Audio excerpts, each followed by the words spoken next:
Kasi, kung konsentidor ako, pinagtatanggol ko ang mali, matagal na akong nakasuhan ng pulis, ng PNP, kasi pulis pa ako. Tumutulong na ako eh. Good morning. Kayo ba ay isang company? Pero magkakaiba ang kwento? Ibang huli. Ikaw brother, taga saan ka? Taga-Alfonso rin po. Cavite. Driver ka ng Driver po ng Agigipatan. bus. Bus. Bus. Ilan taon ka ng driver ng bus? Mali na 20 na rin. Okay. Ikaw kapatid, taga saan ka? Diyan, Bus po. Cavite rin. Cavite. Bus driver? Opo. Ako po, Alfonso po. Bus driver? Batangas po, Santo Tomas. Bus driver? Opo, bus driver. Taga saan ka? Santo Tomas po. Ikaw? Alfonso po. Okay. Tatlong Cavite, isang Batangueño. Yung pagkahuli sa'yo, anong violation mo daw? Out of line po. Out of line. Saan nahuli? Sa Pasay po. Kailan pa? November 22. Last year po. 22. Sa pagkala mo, tama ba ang huli o hindi? So po doon sa mga papel po namin, ang nakalagay po doon ano po, Pasay po, pero ginakat nga po nila ng index. Okay. Ito yung isang problema, Brother Mate, Yes, Kong. na hindi naman nabanggit doon sa prangkisa, Apo. no? Na talagang ganun lang. Nakinat po. Naalala mo yung tinulungan natin sa Araneta, Yes po. LTO? Nagbaba lang yung bus driver doon sa tapat ng terminal nila. Yes, Kong. Samantalang pag tinignan mo yung jurisdiction o yung linya, Tama naman. sakop ano? Mm. Oo, nabanggit ko lang sa iyo yon. Pero hindi yun ang mahalagang usapin dito. Ang usapin dito, ikaw bilang bus driver, ipagpalagay lang ha, hindi ko sinasabing out of line talaga, Brother Mark. Yes, Kong. Pero ipagpalagay na talagang out of line, wala kang kasalanan doon, hindi makikita sa joint administrative order na pinatutupad ng LTO na ikaw bilang driver ay panagutin. Kasi kung ako ang bus company, sinabi ko sa'yo, ang rota mo mula Batangas hanggang dito, hindi ka pwedeng kumontra eh. Inuutusan lang ikaw bilang driver. Yung driver, susunod ako. Oo, di ba? Hindi mo pwedeng sabihin, boss, hindi pwede. Hanggang dito lang. Tatanggalin kita, mas marunong ka pa sa akin. Tama, tama. Kaya, yung problema mo, base sa joint administrative order at sa simpleng pagsusuri, hindi ka dapat panagutin. Tama. Mm. Kung ipagpalagay nga, halimbawa, talagang out of line, Mm. ang may pananagutan yung company, hindi ikaw.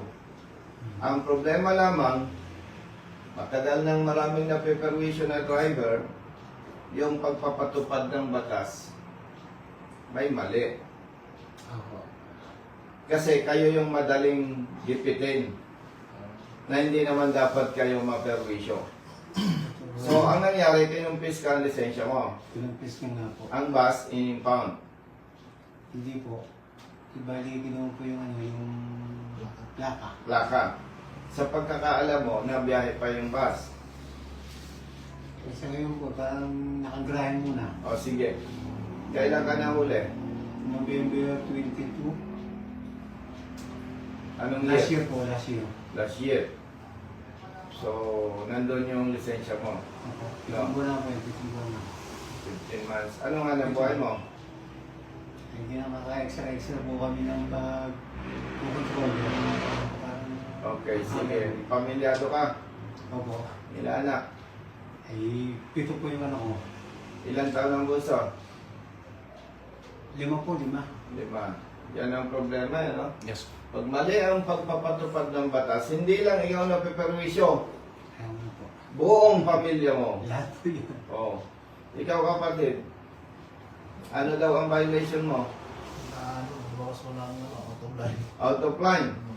Kapareho din nung kanya, ano? Kumpiskadong lisensya, Pati plaka po. pati plaka.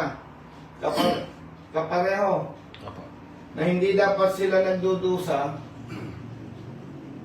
napiperwisyo. May pamilya. Ilang taon ang bunso? O, isipin mo. Talagang mapapa-PI ka eh. Sabi totoo yun. PI talaga eh. No? Grabe. Ikaw, Ako sa talaga po ako napulungan na expel po ito yung franchise namin. yon. Isa pa yon. Kinumpis ka ang lisensya mo. Kupis ka po ang lisensya ko sa kabas na pa. Tingnan mo, Brother Matt. Common sense eh. Yes po. Sa ating mga kababayan na nanonood ngayon sa ating live video, hindi kailangan matalino eh.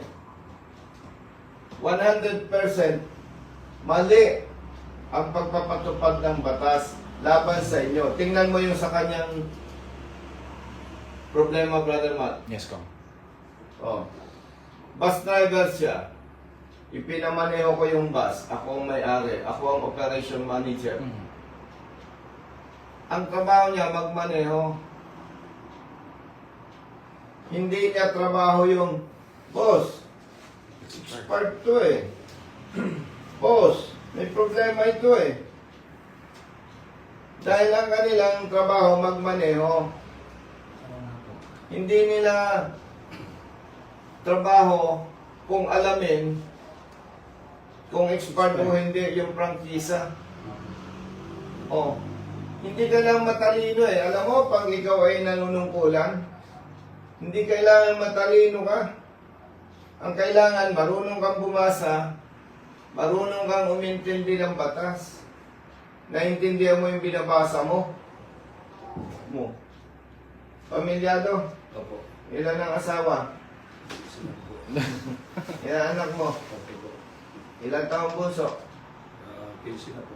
Oh, nag-aaral pa yon. Dalawa po college. Isang... Dalawang college.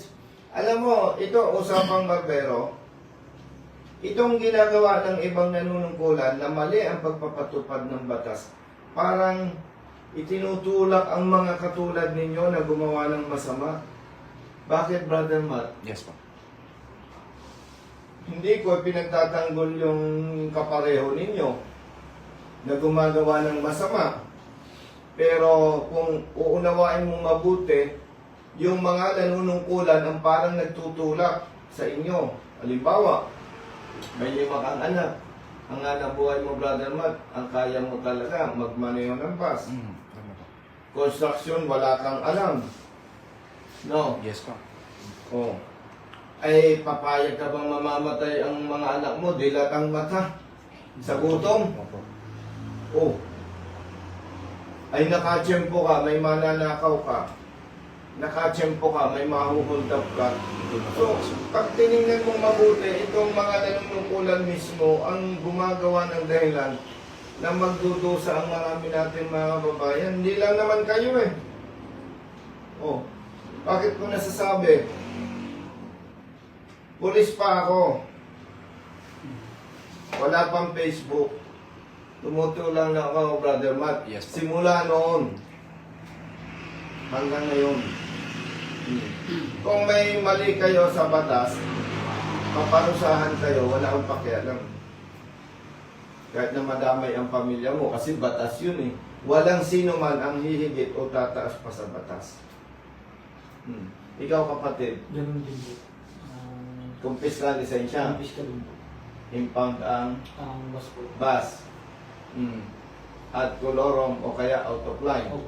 Oh. Malinaw kasi, Brother Matt, Yes po. hindi ka lang matalino. Yung mga, ang pwedeng paglabag ninyo, disregarding traffic sign, beating the red light, oh, loading, unloading, obstruction, yon kasalanan ninyo. Oh. Pero yung... Hindi bale. At yun namang chief ng LTO ngayon, ay kakampi natin. Na ibig sabihin, basta tama, panalo tayo. Ang sinasabi ko sa inyo, yung mga nakasanayang maling pagpapatupad ng batas. Katulad ng mga truck drivers, baka may kilala kayo truck drivers na nahuli at sinasabing overloaded yung truck. Ang violation, overloading. Base doon sa Batas Republic Act number 8794 sa Implementing Rules and Regulations ng DPWH and DOTC, ang dapat managot doon yung may-ari ng truck. Tama naman, ano? Kasi kung truck driver ka, umorder ako ng simento, halimbawa sa Rizal, umorder ako ng simento, hindi naman ikaw ang na-order eh. Kaya nga. Ako na may-ari. O kaya may inutusan ako. Hindi naman ikaw. Ang gagawin mo lang, Brother Matt, imamaneho yung truck, ipipila sa company, kakargahan. Kung ang order ko 1,000 sako ng simento, wala kang pakialam doon bilang driver. Imamaneho mo lang. So, hindi mo kasalanan yon. O limbawa, ito ay trailer truck driver. Pumick up ng container van sa pier. Dumaan sa timbangan. Overload. Kasalanan ba niya? Hindi naman. Oh, mabuti nga. At na-check natin base sa batas, base sa Implementing Rules and Regulations.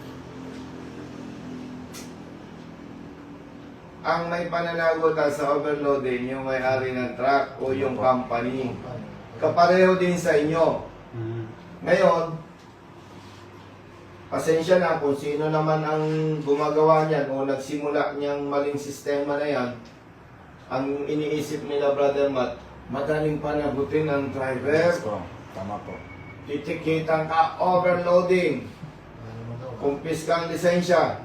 Siyempre, wala ka ng anak buhay habang wala kang lisensya. Tutubos. Mauobliga kang tumubos. Pera mo. A-absent ka sa trabaho. Pag nagpatong-patong yan, demerits, revoke ang lisensya mo.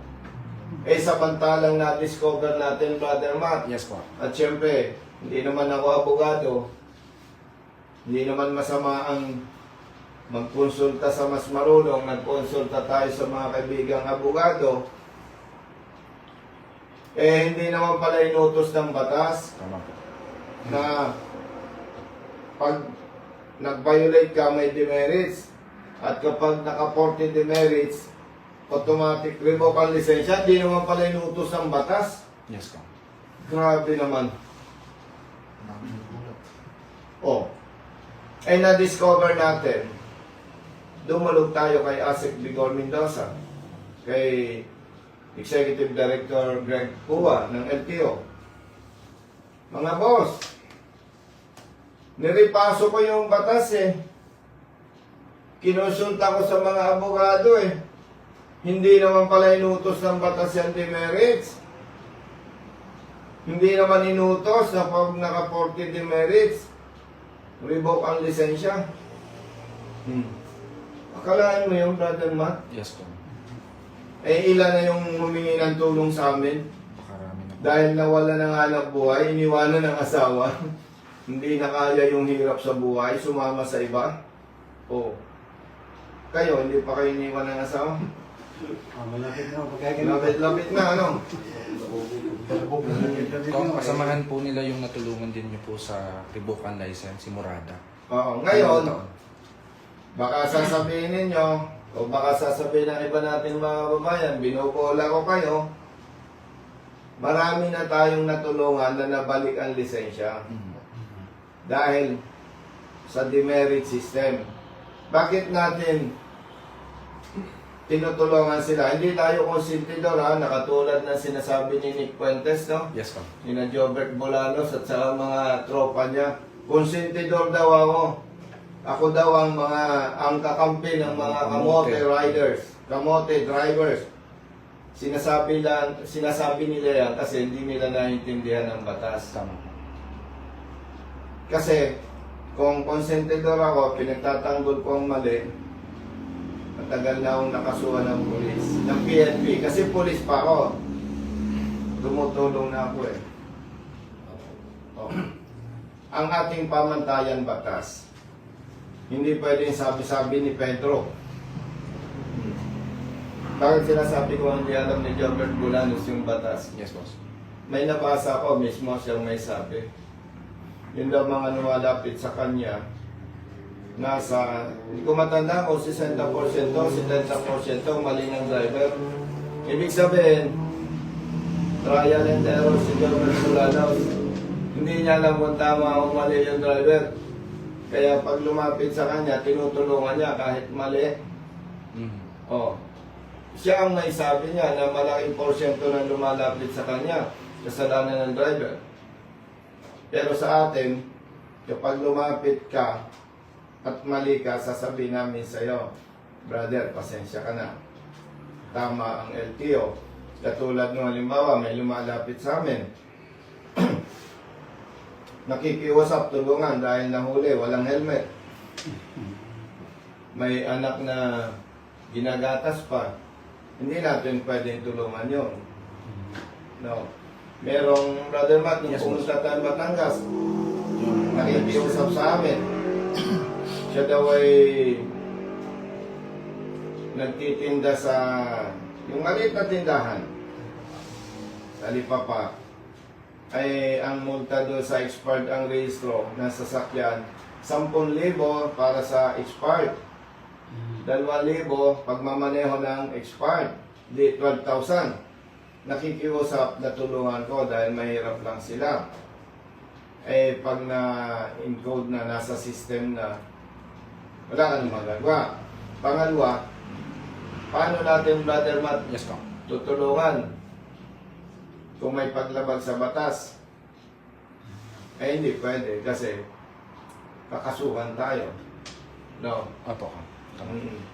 So, kaya ako nabanggit sa inyo yan, hindi ibig sabihin ay sinasamantala ko na tumutulong dahil mga kaibigan natin yung opisyalis ng LTO. Tumutulong tayo base sa batas. No? Kaya lagi tayong panalo. Oh. Dahil kung mali kayo, hindi ko kayo tutulungan. Okay? So makakaasa kayo, tutulungan ko kayo. At pasensya na kayo dahil maraming nakapila. Pero dahil pumunta kayo dito, nag-follow up, ipa-priority ko kayo early next week. Ano? Yes po. Sabihin niyo sa pamilya ninyo, antabay lang. No? At anyway, 100%. Pag itinulog natin yan sa LTO chief, ay papaboran tayo kasi Yes, nga hindi nyo kasalanan. Okay? At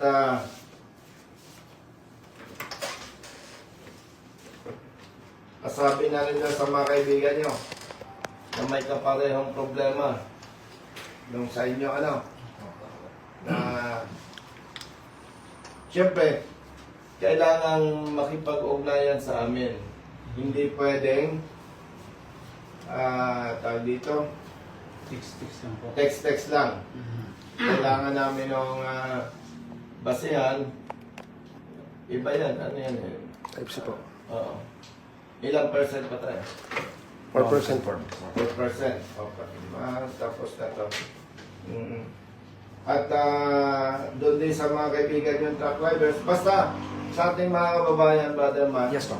sa inyong mga kakilala, basta may problema at alam nyo tama kayo, huwag kayong magdalawang isip lumapit sa amin. No? Yan naman ay libre. No? At baka kayo ay kapareho ng iba, nalulungkot.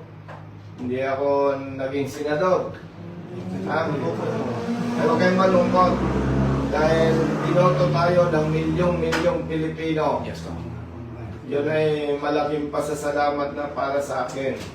At ramdam ko, alam ko, sasangayon kayo, panalo tayo. Pero ano naman ang gagawin natin? Eh sabi ng Comelec, talo tayo. Hindi ko naman pwedeng, dahil sa politika, ayawan na. Kaya nga, Wala namang ibang tutulong sa inyo. Di ba? Yes, po. ito po yun. Oo, kaya huwag tayong malungkot. Ang Panginoon ay napakabuti. Ito talagang makakagawa sa atin. Oo, napakabuti ng Panginoon. At ang mahina ay umaayaw. No? Tuloy ang ating advokasya, tuloy ang pagtulong sapagkat wala na may ibang tutulong sa inyo. Okay? So, kumusta na lang sa pamilya ninyo at sabihin ninyo, ipapriority ko kayo at ipapakiusap ko kayo sa LTO na pakibilisan. No? At ilang minutes pa? Abot pa naman 3% pa po. 3%. Pero kaya po. 3% pala, 3%. Meron lamang akong announcement. Una, doon sa mga kapatid nating drivers na sinasabing kolorong, Yes, po. maraming beses na nating napatunayan na may mali sa pagpapatupad ng batas. Pero syempre, kailangan dumaan sa proseso. Sa mga kapatid nating truck drivers na mahuhulit, sinasabing overloading, wag muna kayong magmulta dahil mahirap bungawin ng pera kapag naibayad na. Makipag-ugnayan kayo sa amin, huwag tayong pumayag na maperwisyo kayo at mabiktima ng maling pagpapatupad ng batas. At ikatlo, nabanggit ko na kanina, doon sa mga bus drivers at iba pang drivers na na-revoke ang lisensya dahil sa demerits na pinatutupad ng LTO. Marami na po tayong natulungan, siyempre, with the approval of Asset Bigor Mendoza, LTO Chief, at sa tulong po ni Attorney Greg Uwa, marami na tayong natulungan. At yung pong ating pagtulong, hindi dahil kaibigan natin sila, hindi tayo pa rin tumulong na hindi naman alinsunod sa batas. At ang ikaapat, itong ating gaganaping seminar, Brother Matt, Yes, po. Brother Carlo, Yes, sir. sa Zambales, sa darating na June 29, 2025, Sunday. Ang registration po ay alas 8 ng umaga hanggang alas 10 ng umaga. At ang seminar naman ay alas 10 hanggang alas 5 ng hapon. Gaganapin po ito sa gymnasium ng Subic Bay na makikita natin sa Aguinaldo Street, Subic Bay, Freeport Zone. Subic, Zambales. Maaari pong dumalo ang mga kapatid nating riders, tricycle drivers, jeepney drivers, truck drivers, bus drivers, at mga gustong kumuha ng lisensya. Paglilinaw po, ang seminar ay libre. Libre. Walang babayaran kahit anumang bagay. At ang dadalo, syempre, makakatanggap ng certificate at sticker ng RSAP. At dagdag ko lang, Brother Matt, Yes, po. lahat ng dadalo ay magiging kasapi ng Rider Safety Advocates of the Philippines, RSAP, Road Safety Advocates of the Philippines, RSAP, and of course, yung bagong binuo natin, Yes, po. Real Service Advocates of the Philippines, RSAP. Ibig sabihin po, pinapalakas natin ang ating advokasya para mapigilan at matuldukan ang mga maling pagpapatupad ng batas. At ang pinakamahalaga sa lahat, maitaguyod po natin ang kaligtasan ng bawat motorista sapagkat naniniwala po tayo na sa bawat aksidente at disgrasya na iwanang pamilya ang higit na biktima, lalo na ang mga batang naulila. Kaya po tayo ay may ganitong advokasya. Muli sa mga kapatid natin sa Zambales at sa mga karating na lugar, magkita-kita po tayo. Maraming salamat po at mabuhay tayong lahat.